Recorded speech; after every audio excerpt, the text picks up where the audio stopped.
Financial mistakes to avoid for Gen Zs. Bibuild tayo ng strong financial foundation sa early stage ng ating adulthood. Kaya dapat habang bata pa tayo, tama ang pag-approach natin pagdating sa pera. Ito ang ilan sa mga mistake na kailangan mong iwasan, lalo na kung ikaw ay isang Gen Z. Number 1, living beyond your means. Isa sa mga biggest mistakes na pwede mong gawin early on pagdating sa pag-handle mo ng pera is spending more than what you can make. Dahil pag madalas mo itong ginagawa, malamang magkakaroon ka ng maraming utang that will lead to a lot of financial challenges. Number 2, having no emergency fund. Failing to set aside money na pwede mong gamitin pag may emergency can leave you vulnerable pag nagkaroon ng mga financial emergencies at crisis sa buhay mo. Number 3, avoiding retirement savings. Retirement might seem distant, lalo na kung Gen Z ka pa lang. Parang ang layo-layo niya pa, di ba? But failing to prepare for this will take away the power of compounding interest. Kaya naman, habang bata ka pa, kailangan nagsisimula ka ng mag-invest for your retirement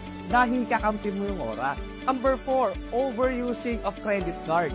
Isa ako sa mga advocate ng paggamit ng credit card. But then again, kailangan mo tandaan na dapat responsible mo itong ginagamit. Make sure that you pay off your balances each month. Last but not the least, neglecting financial education. Mostly ng mga schools, wala na